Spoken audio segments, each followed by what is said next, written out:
প্রিয় শিক্ষার্থীরা, তোমরা সবাই কেমন আছো? আশা করছি ভালো আছো। আজকে তোমাদের কি ক্লাস করা যেতে পারে? সেদিন মনে ম্যাথমেটিক্স করেছিলাম। আজকে পদার্থবিজ্ঞান পড়ানোর চেষ্টা করি। পদার্থবিজ্ঞান পড়াতে যে একটি গল্পের কথা মনে হলো। আসলে গল্প নয়, সত্যি ঘটনা।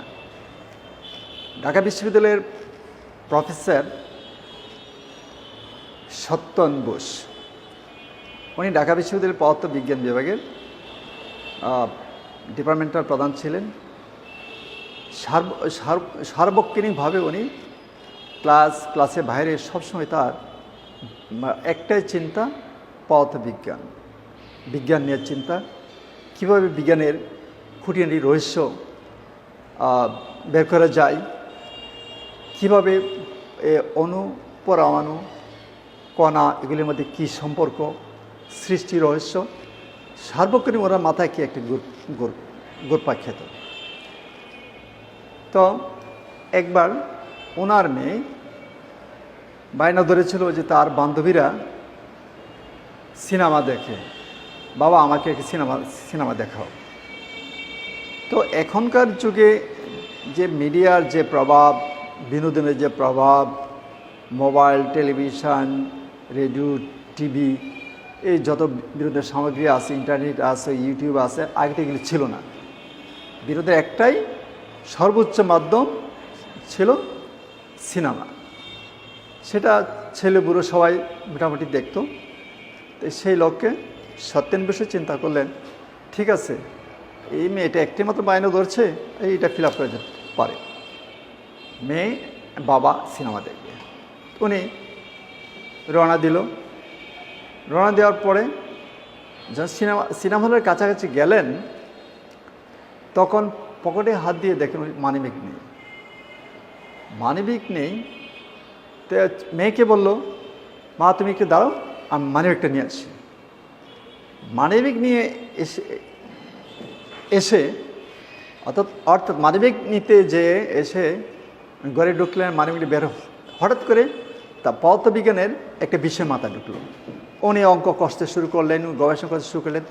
এদিকে মেয়ে যে দাঁড়িয়ে আছে, মেয়ে যে সিনেমার জন্য দাঁড়িয়ে আছে, সেই খবর ওনার নাই। উনি এতই ডিভোটেড মানসিকতার অধিকারী। তোমরা জানো, সেই কবে, আজ থেকে বহু বছর পূর্বে, যে উনি একটা গডস পার্টিকলস, একটা অদৃশ্য কণা, এটাকে বর্তমান হয় ঈশ্বর কণা, ঈশ্বর কণা নিয়ে তখন উনি একটা গবেষণা করছিলেন। সেটা বহু বছর পরে, সম্প্রতি গত কয়েক বছর আগে সেই ঈশ্বর কণা নিয়ে ঈশ্বর কণাটি বের হয়েছে। আমেরিকার এক বিজ্ঞানী এটা নিয়ে বেশ করেছেন। তো এই ঈশ্বর কণা আবিষ্কারের পিছনে সত্যেন বোস এবং হিগ ভূষণ দুইজনে যৌথভাবে এই কণাটির গতি প্রকৃতি আবিষ্কার করেছিলেন বলে এই কণাটির নাম হিগ ভূষণ কণা। আমি তোমাদের এটুকু বলতে চাচ্ছি যে বিজ্ঞান পড়তে হলে কতকে ডেভোটেড হতে হবে, এটা যারা বিজ্ঞান নিয়ে লেখাপড়া করে, বিজ্ঞান নিয়ে গবেষণা করে, তাদের বৈশিষ্ট্য গাঁটলে বোঝা যায়। তাই তোমরা যেহেতু বিজ্ঞান বিভাগের স্টুডেন্ট, বিজ্ঞান বিভাগের ছাত্র, তোমাদেরকে বিজ্ঞানের সফলতা অর্জন করতে হলে এরকম হতে হবে। যাও, কথা বাড়াচ্ছি না, আজকে আমার নির্ধারিত টপিকে চলে যাচ্ছি। আজকে তোমাদের পড়াবো একটা সৃজনশীল প্রশ্ন, বল থেকে, পদার্থবিজ্ঞানের খুব গুরুত্বপূর্ণ একটি অধ্যায়। এখানে একটি সৃজনশীল প্রশ্ন দেখলাম, 10 গ্রাম বলের একটি বুলেট 300 মিটার পার সেকেন্ড বেগে একটি বন্দুকের নল থেকে বেরিয়ে প্রতিটি 2.5 সেন্টিমিটার পুরুত্ব বিশিষ্ট দুটি তক্তার একটি বান্ডিলের মধ্যে প্রবেশের সময় প্রথম তক্তা ভেদ করে 30% বেগ হ্রাস করে। আচ্ছা, যদি সৃজনশীল প্রশ্নটা এমন হয় যে ক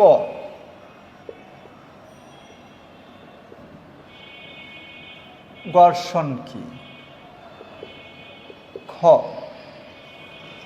কি দেখা যেতে পারে? নিউটনের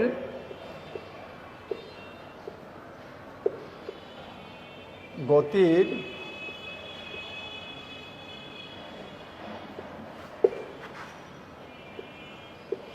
দ্বিতীয় সূত্র থেকে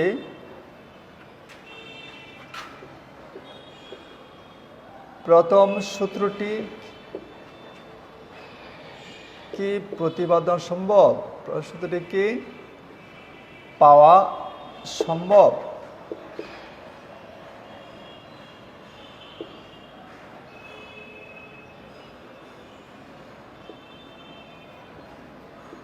এটা ঘ নম্বরটা হচ্ছে কি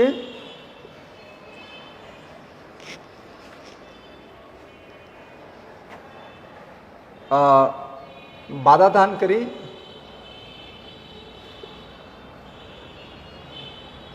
তক্তার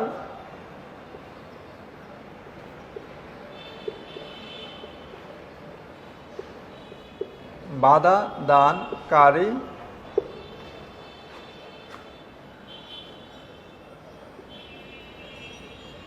বলের মান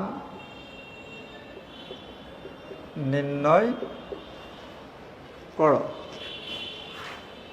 খ নম্বর প্রশ্নে কি দেওয়া যেতে পারে?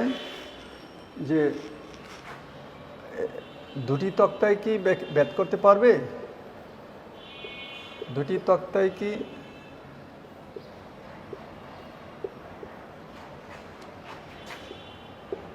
বুলেটটি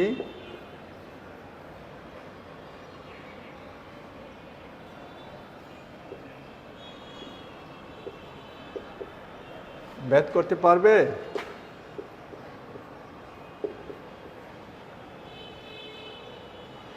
ব্যাখ্যা করো। তাহলে আমরা এই প্রশ্নটি লিখলাম। প্রথম প্রশ্নটা যদি আমরা দেখি, তোমরা প্রশ্নটি তোমরা খাতায় লিখে নাও। প্রথম প্রশ্নটি যদি আলোচনা করি, ঘর্ষণ কি? দুটি বস্তু যখন পরস্পরের সংস্পর্শ থেকে চলতে চেষ্টা করে কিংবা চলতে থাকে, তখন বস্তুদ্বয়ের স্পর্শতলের গতির বিরুদ্ধে একটি বাধার উৎপত্তি হয়। এই বাধাকে বলা হয় ঘর্ষণ বল। বিষয়টা ক্লিয়ার? আমি আবার বলি, দুটি বস্তু যখন পরস্পরের সংস্পর্শ থেকে চলতে একটির ওপর দিয়ে অপরটি যখন চলতে চেষ্টা করে কিংবা চলতে থাকে, তখন বস্তুদের স্পর্শতলে এদের গতির বিরুদ্ধে একটি বাধার সৃষ্টি হয়। এই বাধাকে বলা হয় ঘর্ষণ। যেমন ধরো, রাস্তা দিয়ে যখন সাইকেল বা রিক্সা বা যে কোনো বাহন চলে, ওই ইয়ার মধ্যে কি এই পিচ দ্বারা ইয়ার মধ্যে কি খাস কাটা থাকে, আর এই যদি এই খাস কাটার কারণে এখানে ওই চাকার ঘর্ষণে চাকার মধ্যে খাস থাকে এবং পিচ দ্বারা রাস্তার মধ্যেও খাস থাকে। তো যার জন্য এখানে ঘর্ষণ বলের কারণে এই রিক্সা বা ওই এরকম চাকা জাতীয় বাহন চলতে পারে। যদি ঘর্ষণ বল যদি না থাকতো তাহলে চলা সম্ভব ছিল না। যাক, এ বিষয়ে আর ব্যাখ্যা করছি না। আর নিউটনের গতির দ্বিতীয় সূত্র থেকে প্রথম সূত্রটি কি পাওয়া সম্ভব, এটা আমরা ব্যাখ্যা করি। আচ্ছা, খ নম্বর,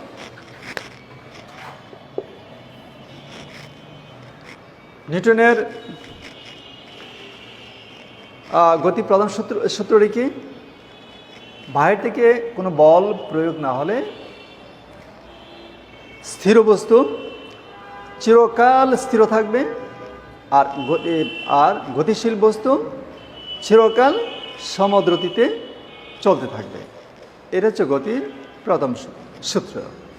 আচ্ছা, তাহলে দ্বিতীয় সূত্রটি কি? বস্তুর ভরবেগের পরিবর্তন হার এর উপর প্রযুক্ত বলের সমানুপাতিক, এবং বল যেদিকে ক্রিয়া করে বস্তুর ভরবেগের পরিবর্তন হারও সেদিকে হয়। এটা হচ্ছে কি ভরবেগের নিউটনের গতির দ্বিতীয় সূত্র। তাহলে নিউটনের গতির দ্বিতীয় সূত্র থেকে আমরা কি পাই? কি F সমান ma। তাহলে F সমান, যেখানে F কি ফোর্স, m হচ্ছে মাস মানে ভর, এ হচ্ছে অ্যাক্সিলারেশন বা ত্বরণ। এখন আমরা কি পাই? এর পরিবর্তে কি লিখতে পারি? b মাইনাস ইউ বাই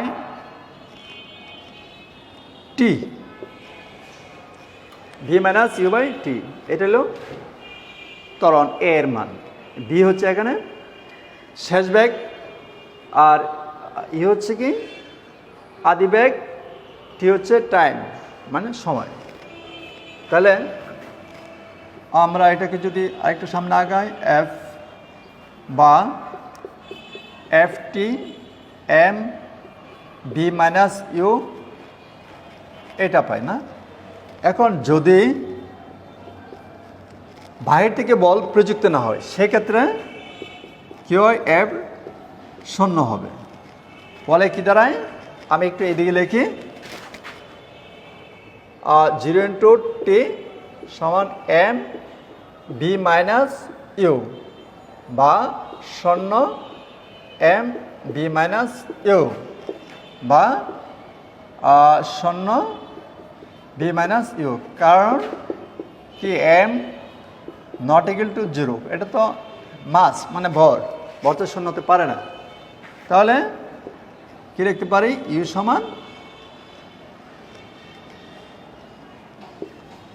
সমান ভি, অর্থাৎ আদি বেগ সমান শেষ বেগ সমান। তো কী বোঝা গেল?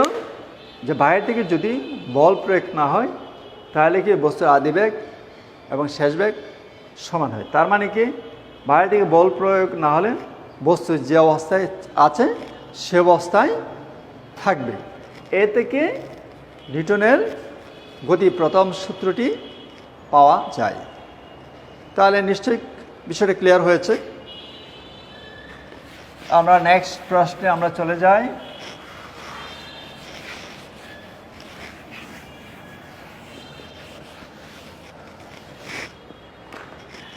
গ নম্বর প্রশ্নে কি দেওয়া আছে? এখানে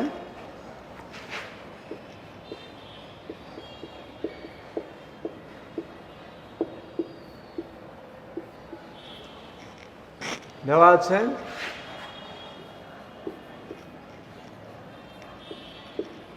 বুলেটের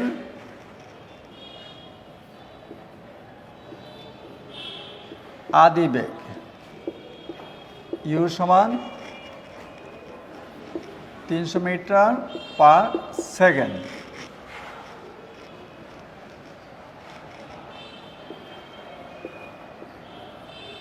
শেষ বেগ ভি সমান, এই শেষ বেগটা কি? প্রথম তক্তা অতিক্রমের সময় যে বেগটা, এটা কি এই বেগের 30% হ্রাস পায়। 30% আসলে 300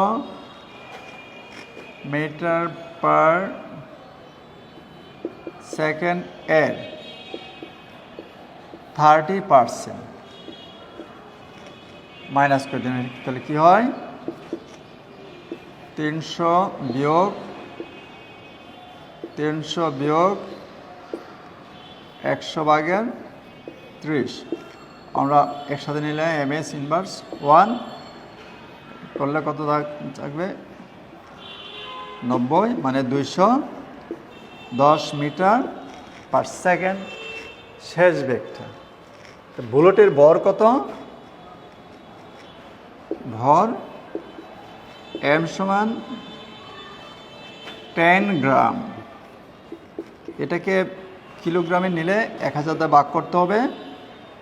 তো এত কেজি সমান 0.001 কেজি।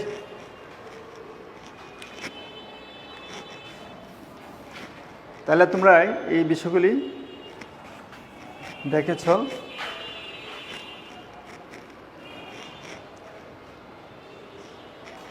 এখানে প্রথম তক্তার কই লাগব, তক্তার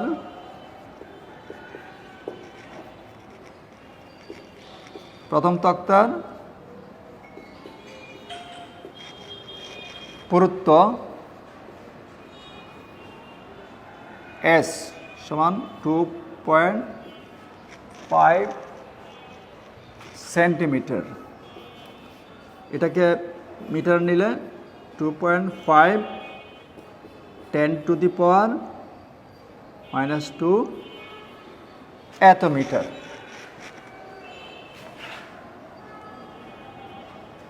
ঠিক আছে? এখন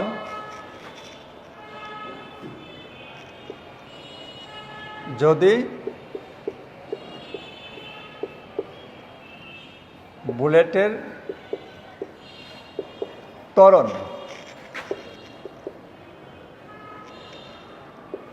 এ হয়, তাহলে আমরা কি পাই,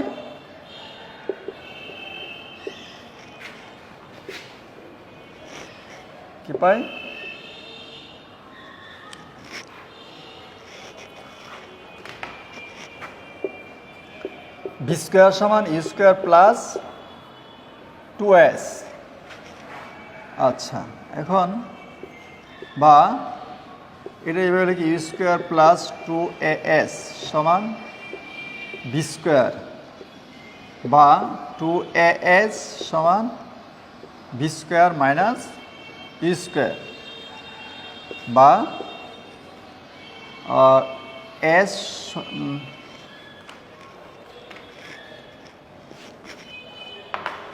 এ সমান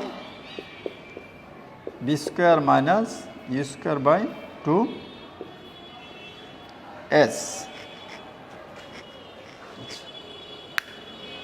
তাহলে আমরা এইটা মুছে ফেলি না,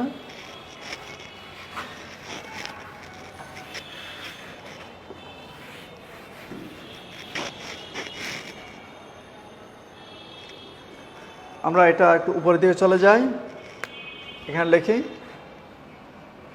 বা এ সমান কত,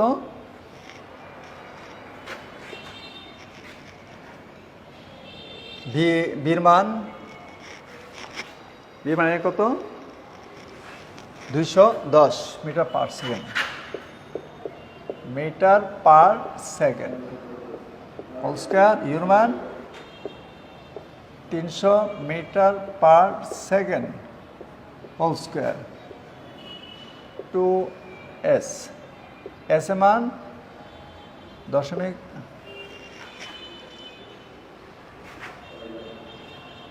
2.5 into 10⁻²। এটা কি মিটার। আচ্ছা, তাহলে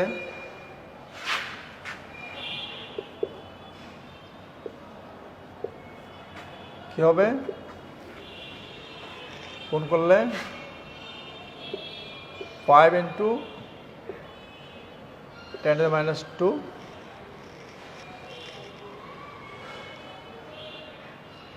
তাহলে এটা কত হবে, এত 2 শূন্য, এটাও 9, 4 শূন্য। এই ত্বরণের এককটা আমরা লিখে ফেলি কি, মিটার পার সেকেন্ড স্কোয়ার। আচ্ছা, এখন আমরা যদি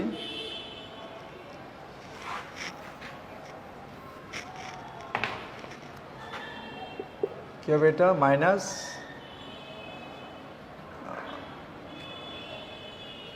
2 0 2 0 এক আসছে কত হলে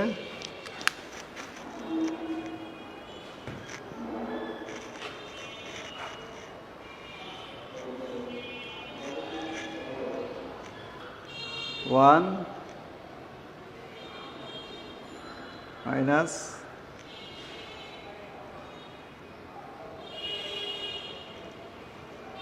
45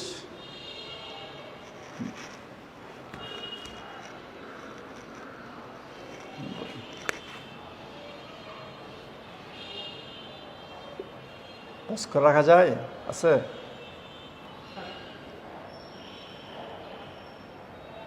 এইটাকে যদি আমরা করি কত হবে 0.05 এর মানে কি 10 স্কয়ার মানে 110 ইনভার্স 2 মানে 100/1 100 দিয়ে 5 কে ভাগ করলে 0.05 এটাতে যদি ভাগ করি তো কত হবে এই মাইনাসটা 0 9 18 3 0 এটা কি এত মিটার পার সেকেন্ড স্কয়ার আমরা কি পেলাম এটা ত্বরণ পাইলাম একটু মুছে ফেলি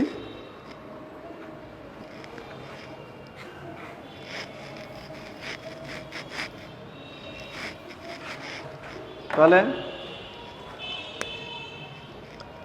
বাধা দানিকে বল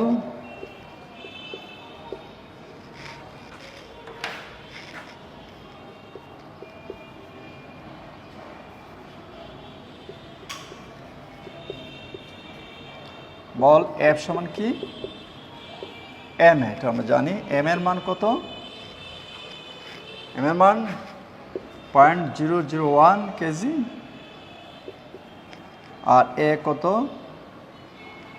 -918,000 মিটার পার সেকেন্ড স্কয়ার এটা কি আমরা কি হয় বল মানে নিউটন গুণ করলে কত হবে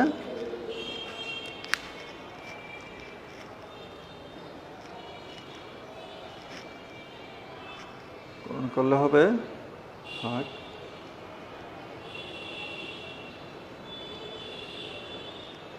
0.01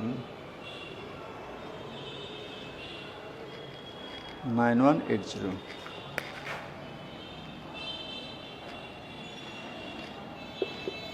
মাইনাস 9180 এত কি নিউটন এর মাইনাস চিহ্নটা কি বাধা দানকারী বল বোঝায় তো এটা হচ্ছে বাধা দানকারী বল তোমরা বিষয়টা ক্লিয়ার প্রথমে কি করলাম বুলেটে আদি ব্যাগ নিলাম যেটা দেওয়া আছে শেষ ব্যাগ 300 মিটার পার সেকেন্ড এর থেকে 300 মিটার পার সেকেন্ডের 30% মাইনাস করলাম কত হলো এত এটা হলো শেষ ব্যাগ অর্থাৎ প্রথম তক্তা ব্যাট করার সময় ব্যাগটা m মানে বুলেটের বল কত এত মানগুলি বসাইলে আমরা এই ত্বরণ পাইলাম এটা তো ত্বরণ পাইলে আমরা বল সমান কি F সমান m যেহেতু এটা মাইনাস সো এটা কি বাধা দানকারী বল কত 9180 নিউটন এখন আমরা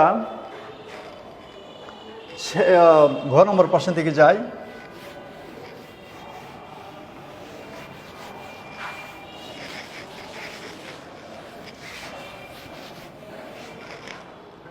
ক নম্বরের প্রশ্নে কি ছিল প্রশ্ন ছিল যে বুলেটটি কি এই তক্তাকে অতিক্রম করতে পারবে অর্থাৎ দুটি তক্তাকে ভেদ করতে পারবে এখানে দুটি তক্তার পুরুত্ব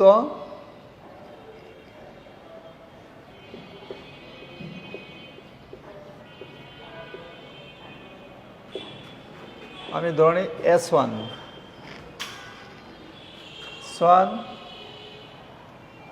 2.5 into 2 as in 0.5 সেন্টিমিটার আচ্ছা এই তথ্যগুলি আমার এখানে লাগবে আর লিখি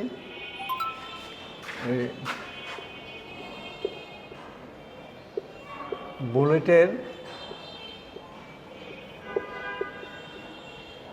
আদি বেগ ইউ কত 300 মিটার পার সেকেন্ড, আর শেষ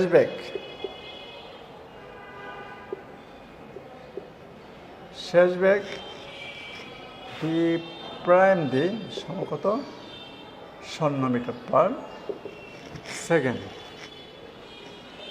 আর অতিক্রান্ত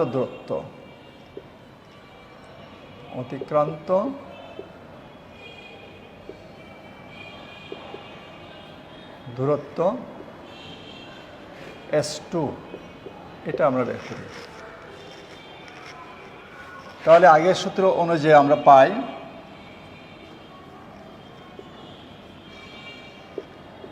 বি স্কোয়ার সমান ইউ স্কোয়ার প্লাস 2as। আচ্ছা, বির মান এখানে 0, ইউ কত 300 মিটার পার সেকেন্ড স্কোয়ার, আর 2 এর মান -918,000 মিটার পার সেকেন্ড স্কোয়ার। আর এসটা হচ্ছে আমরা বের করব, এটা S2, এটা আমরা বের করব। আর এটা কি শেষ বেগটা বি প্রাইম, এটা ধরে নিই। এটা যেহেতু স্কোয়ারটা দিতে হয়, আমি এটা বি প্রাইম না ধরে এখানে 1 দিই, এটা এই স্কোয়ার। তাহলে কি দাঁড়ায়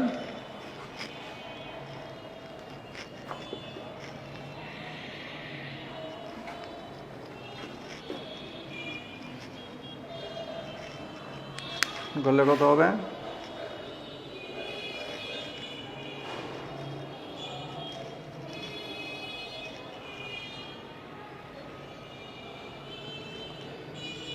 $918 300 ইন্টু 2। এটা যেহেতু মাইনাস, এদিকে প্লাস হয়ে যাবে।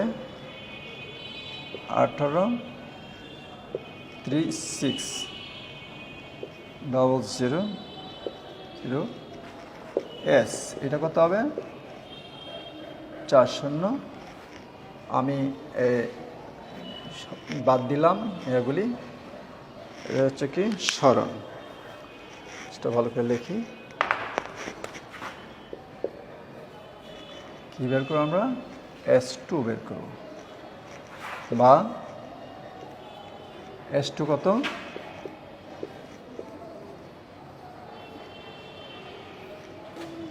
18,360।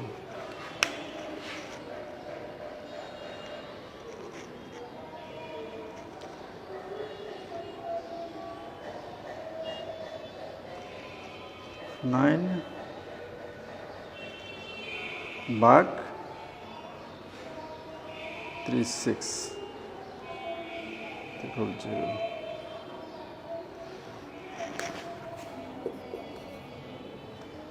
049, এত প্রায়। এটা কি সেন্টিমিটারে যাবে? এটা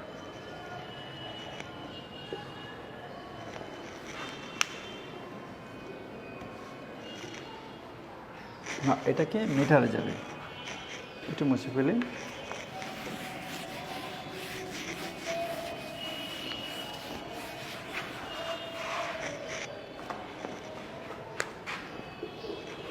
বা S2 কত? যদি আমরা মিটারে নেই তাহলে কি হবে? 049, এটাকে 100 দিয়ে গুণ করলে কি হবে? সেন্টিমিটার হয়ে যাবে। কত হবে? 49 সেন্টিমিটার। তা বুলেটটি সর্বোচ্চ কত? 4.9 সেন্টিমিটার অতিক্রম করে। তা আর তক্তার পুরুত্ব কত ছিল? 5 সেন্টিমিটার। তাহলে বোঝা যাচ্ছে এই 4.9 সেন্টিমিটার যে আর ও আর যেতে পারে না, বুলেটটি শেষ বিচ্ছিন্ন হয়ে যায়। সেহেতু বুলেটটি দুটি তক্তাকে ভেদ করতে পারবে না। তো আমরা লেখি, যেহেতু S1 গ্রেটার দেন S2, সুতরাং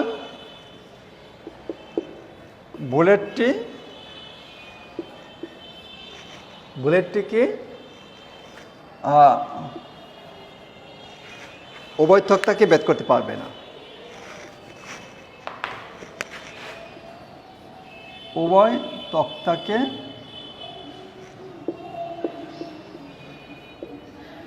ভেদ করতে পারবে না।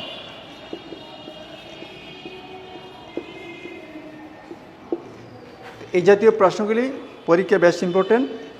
তোমরা এই জাতীয় প্রবলেম যদি আসে, তোমরা এই নিয়মে সলভ করবে, তাহলে তোমরা কাঙ্ক্ষিত উত্তরটা পেয়ে যাবে। তো সব কিছুর মূলে কী করতে হবে? তোমাদের পড়াশোনা করতে হবে। সত্যেন বসু গল্পটি কেন বলছিলাম, যে আসলে কোনো বিষয়ে সফলতা যদি চাও, দক্ষতা যদি চাও, মানে ওই বিষয়ে ভালো জানতে চাও, তাহলে ওই বিষয়টি তোমাকে নাড়াচাড়া করতে হবে। তোমাকে অবশ্যই কী করতে হবে? পড়াশোনা করতে হবে। তাহলে নেক্সট অন্য একটি টপিক নিয়ে আলোচনা করব, এবং এই যাতে আরও সমস্যা যদি বোধ করো, তাহলে আরও আমরা কী করব? সলভ করব। তা আজকে এই পর্যন্ত থাকবে। ধন্যবাদ সবাইকে।